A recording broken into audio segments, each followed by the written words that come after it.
Welcome to Burnout, Business and Body, the podcast that inspires you to take care of yourself and your life in 3 powerful ways. I'm Nicole Lawton, your burnout coach, and I'm here to help slow you down, reconnect, and rediscover the peace that lives beneath all the pressure. I'm Belinda Smith, your business coach, here to show you how to grow a business that supports your life and your team, that builds cohesion and leads to greater connections and healthy profit. And I'm Sabina, your body coach. I teach you strategies and shortcuts to work with your body instead of against it, so you can only get more done in less time, but you will optimize your energy and performance from the inside out. Oh, I love that. Today's topic is self-communication and the stories we tell ourselves. I'm excited. Yeah. Amazing. And so with this topic, it's very, very common for people to tell, might I say, porcupines and imaginative things, telling ourselves things. And the more we tell ourselves things over and over again that we're not good or I didn't do something well, it lands into our neuroplasticity and we start believing it. We really do. It's a real challenge. And it builds big mountains and puts a lot of challenge in front of people. 100%. So, well, should we kick off? I've got a few questions. Yeah. So, Belinda, we all have that little voice in our head then. And, sometimes it's supportive and sometimes it's quite mean. How do we start, or how do you suggest we start recognizing when that voice is telling us a story that isn't actually true? Great question. Well, the inner voice is a little bit of a storyteller, and it would be better if it wasn't. It's not actually a fact reporter. So we're not listening to facts anymore. It's that inner voice, and it builds this narrative around old fears, experiences, and assumptions. And so the first thing I would do would be to recognize how it feels, and we're listening to something that feels uncomfortable, and we know it's not right. We can generally feel that the feeling seems familiar, that we're telling ourselves something over and over. And the first thing I ask is it true? In my head, is this true or is this untrue? And I liken it back to when I was in a corporate situation, and a team member said, hey, to one of the team members, look, the boss needs to see you first thing in the morning. And fight or flight moment for the team. So, what have we done wrong? And I thought, why are you thinking like that? Where is this coming from? The emotion, the feeling. Why does it have to be a bad thing?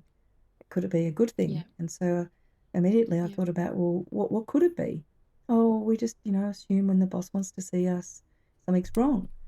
And then I noticed it at school one day. One of the kids come home and said, here's a note from the principal, and they want you to contact them, quickly. My husband said, someone done something wrong.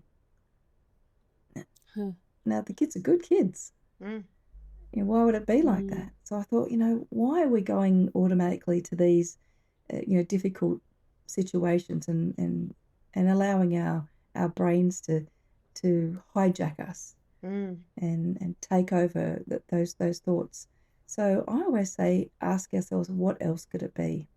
And just have that real awareness about, we need to rewrite these stories. They're not healthy for us. They're not, and they create so much emotional stress for yourself with that loop, with that constant negative, which we revert to, right? Like it's just it's a human revert straight to that negative, instead of, oh wow, it could be you're getting an award relating to your school thing, rather than, oh my God, what have you done wrong? So you know, like, but always, like, even, you know, I think it relates to every single person in every area of their life. This inner critic is just massive. So you often say, Belinda, that no one has power over you, only the power you give them. So what does that really mean in everyday life, or in the workplace, or even in the home? Well, power is very important. No one has power over you, and it power isn't stolen. It's given when we let others define our mood or take control. So when we decide that someone has power over us, when we say things like, they did this to me, or they made me feel like this. I feel bad when they say that. Yeah. And this is us allowing someone to have power over us. Yeah. Now, who has power over you? Yeah. Who has power over you? Yourself, only yourself. Yeah, Yeah. that's right. So we need to take it back. Yeah. Take that power back and say, hey, I don't allow anybody else to have power over me. Those thoughts cannot be there. And so it's definitely about boundaries, emotions, and being in touch with how you feel. If it feels uncomfortable in your body and with your emotions, you'll feel it. Yeah. And understanding that nobody has any power. And the meaning that we give things, nothing has any meaning unless we give it a meaning. 100%. Very important for us to think about. People can get defensive. We can get really triggered. And that word, to be fair, trigger, is something I'm not in love with, because that's also something we're given power to. The word trigger. That's a trigger. Yeah. And so then we've decided trigger's a trigger. Does that make sense? Yeah. When really it's kind of just it evoked a response, it's evoked that feeling in us, or a response in our body. And I'll never forget listening to one of the trainers that I was in training with, and they were talking about this, and just how, but relating it more to ourselves personally, of you drop that milk and you turn around, and most of us are not very nice to ourselves, and we're saying, oh, you idiot, like, and quite curse. And then they reframed it of like, oh, you silly Billy, look what you've done. And in that, it evoked a laughter, because you've called yourself a silly Billy, which is quite funny, but it's kind of a neutral thing. It's not actually got any harsh connotation to it, going, oh, well, you just clean up the spilt milk, move on. And that said, when someone catches themselves in a negative thought loop, like the I am not enough, what's the practical first step that you can take to change that story? Well, I just mentioned before about working out if it's true or not true, but we have to label it. We have to pause, take a minute, and ask, am I telling myself a story? Yeah. Is this true? Or is this not true? That's really powerful too, that question, isn't it? Like, is this true? And sitting with Well, I've got a 3 hack to it. A 3-point hack. Ooh, love a hack. And sometimes the true and untrue works, and sometimes we need a bit more.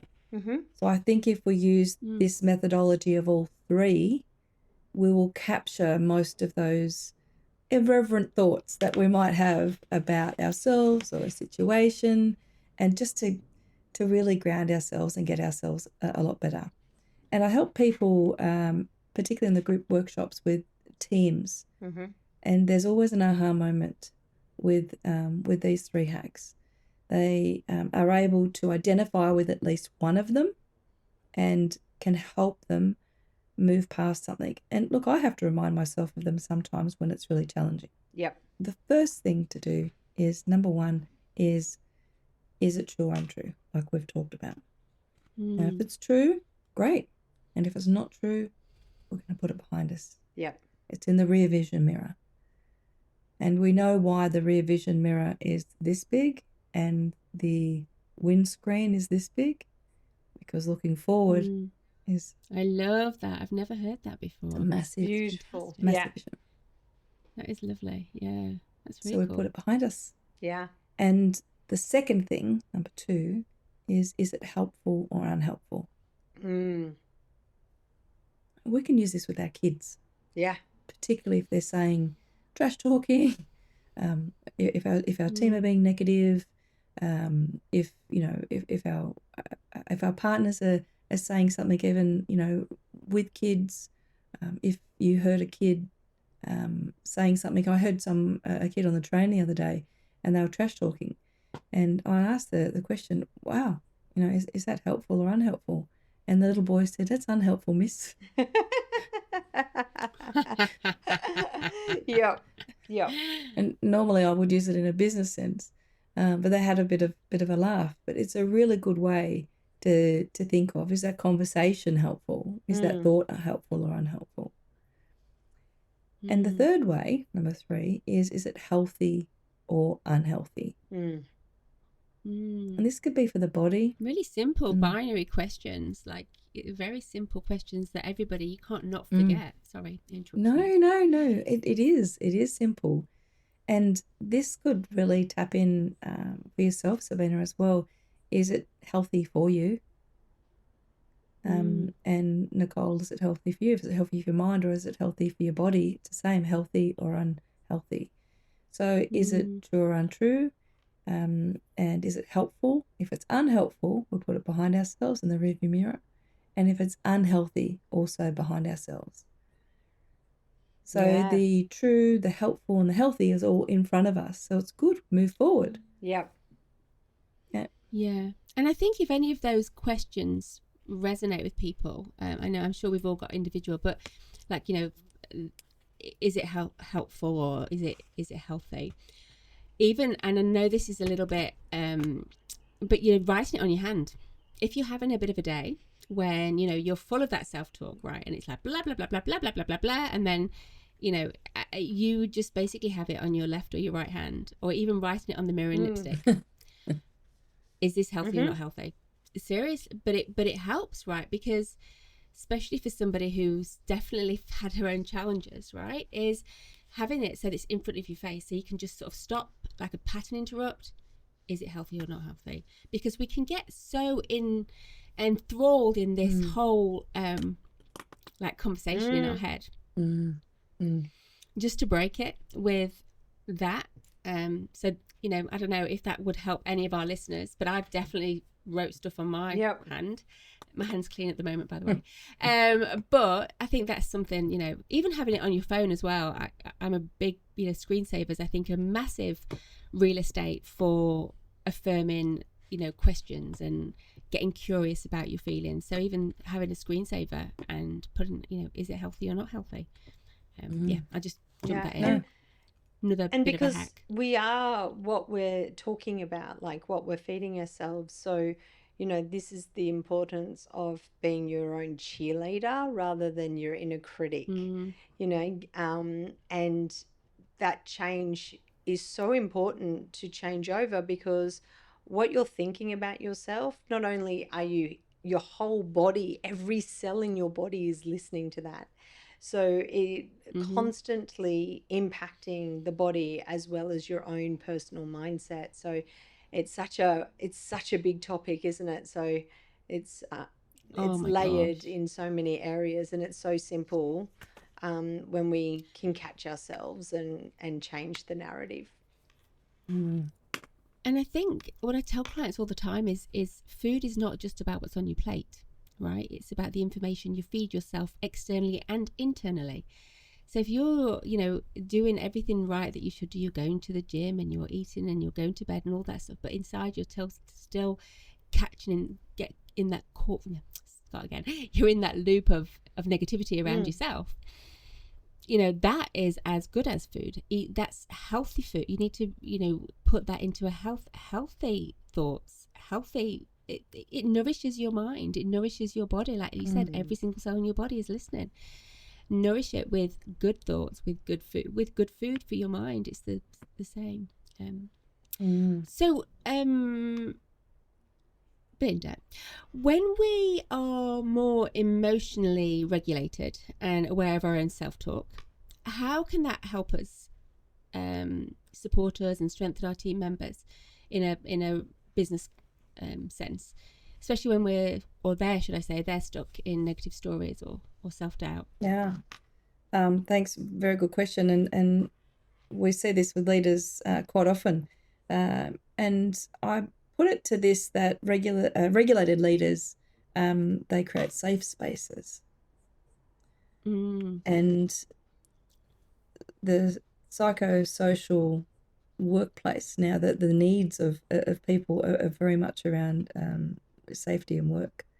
Our calm becomes kind of their compass. And what we take into our day at work becomes the tempo of the team. So 100%. we're telling ourselves negativity. We've had a difficult morning, and the self-communication is Joe at work's not great, or this is going to be a bad day. Or if we create a bias, and I know to explain a bias is that we've decided already that something's going to go wrong. Self-communication, that this is not going to happen. Gosh, yeah. Sorry, say that again, Belinda, because that actually it took me a while to understand the whole bias. So when we've already sort of like, how did you so beautifully say it, Belinda? Yeah.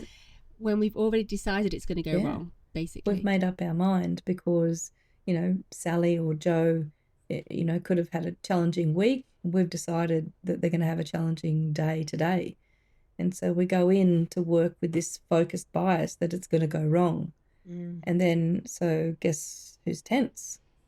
We've created all this potential cortisol in our body, and we've created this sort of stiffness around us. Our team will feel that straight away. Oh, they're going to know. Absolutely. Yeah. And therefore we're inflicting our emotions upon them. And look, I had to learn this. I certainly, long line of leadership, I don't think that I made great decisions all the way along.